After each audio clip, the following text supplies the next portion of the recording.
I remembered when I was coming from holiday back from Scotland, and I went into this designer shop, and as soon as I went into it, there were security guards following me everywhere, to which my white friend said to me, you know, you're being followed. And it pissed me off, you know, to such degree that I thought, stop this. So I went outside and got my mobile phone out and started to record them.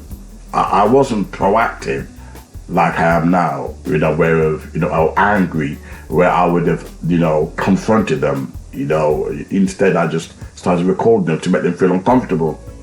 But what's interesting is that it's not just one incident. Rarely it's called Curry's or it's called PC World, where they sell laptops, you know, microphones, etc. You know, and you know, expensive equipments. Whenever you go into those kind of shops, either number one, the security guard suddenly, there's no security guard, but as soon as you walk in, suddenly the security guards, or they can't wait to serve you. Usually you're lucky if they want to serve you in a normal store, but the expensive ones, they can't wait to serve you. And the reason being, that's their way of telling you, you know, I've got my eyes on you.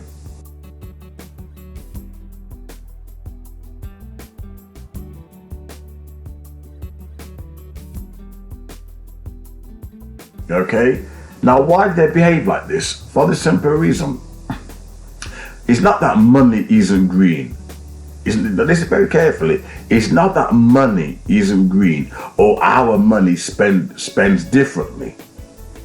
The reason why shopping, you know, while black can be a painful experience for black people is because they think that you and I can't afford to buy Calvin Klein, Versace, whatever, right? You know, Giorgio Armani. They think we can't afford it. They think we're scumbags. And that's the reason why they treat us the way that they do, like scumbags. Even though racially profiling is supposed to be a criminal offense. But when it comes down to it, there's a, what do you call it? Consent.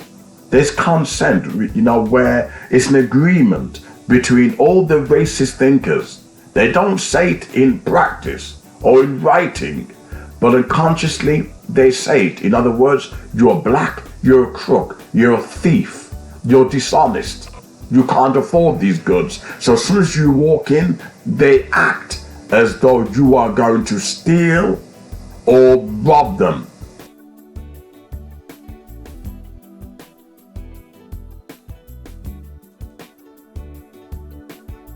They don't say it in writing, but they think it. And what they think, they put it into practice. They start to behave like you're a crook. It's supposed to be, you know, it's supposed to be illegal. It's supposed to be illegal, racially profiling, but they can't help it. It's in their nature. They do it. And what's the worst thing about it is that many black people, most black people, have that horrible experience. But we still support these racist companies. We still support them. And the reason being, our hate for each other goes deeper than they hate for us. And this kind of racism is not going to stop, because as long as they think they have the power to criminalize you, they have the power to make you feel little, they have the power to patronize you, make you feel small, and they can get away with it. There's no reason why this kind of racism should stop. There's no reason for it. You haven't given them a reason. You know that there's black designers out there. In fact, there's a African apparel, beautiful, can rival Giorgio Armani. I must make a separate video of that and show you some of the African clothes that can rival Giorgio Armani, that can rival Versace. If I reckon they got some of their ideas from Africa. But you know something? We don't respect our own African designers. We don't respect our own black designers. And that's the reason why they treat us the way that we do. Because they know we have a color problem, that we don't see ourselves as made it unless we're wearing white apparel, we're wearing white designer clothes. And that's the reason why they treat us the way they do. And of course, they think we can't afford it. Let's now go back to the title. When you go to the shop, there's an unwritten code. A black person walks in and immediately they ring the bell. Or in one shop, they actually tell you a code. I'm not sure what the code is, but it is a black person has walked in. And we walk in with no shame. We walk in with no shame, knowing full well we're treated as animals, yet we're walking confidently like we're human beings. Knowing full well they treat us as thugs, as animals, as thieves, but we still walk in no problem. Knowing full well there's setting up there's a shop that had a code where black people walk in, only black people. And that code is, I don't know whether it's the N-word or whatever. And all the white shoppers, all the white shopkeepers, all the white shopkeepers start to pay attention when you walk in, because they think you're a thief, you're a crook, you're a con. And the worst about it is all being well, them saying, well, I'm liberal, I don't think like that.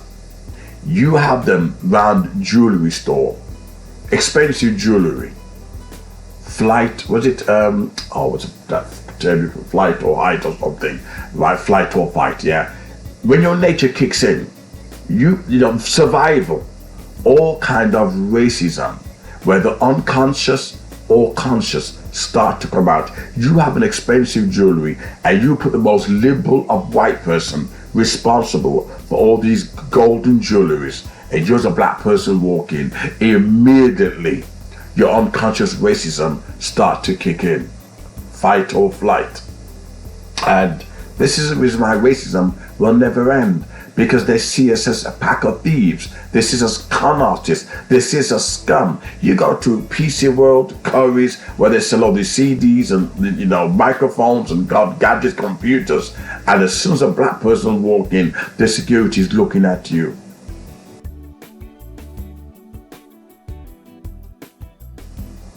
And they know that they can get away with it, because you know why? No black person will get out their phone and start to use it and publish it. Well, I think a couple of black guys did, because they were sick and they were pissed off with it. And they got off their phone and they started to record their experiences and upload it. But you need to do more than that. You name and shame that shop and you boycott it. Because the problem with us, we don't know how powerful our money is. And that's the reason why they treat us like shit. Because we will spend our powerful money back with the racist, supporting racist companies. And that's the reason why they do what they do to us, because they know we're so divided, they know we're so messed up, that we will not spend our money with our own kind, with our own black businesses. We will continue to support racists. And that's the reason why shopping while black will not stop. It will not stop. You've got to say to yourself, I've had enough, and rally round and do something for ourselves.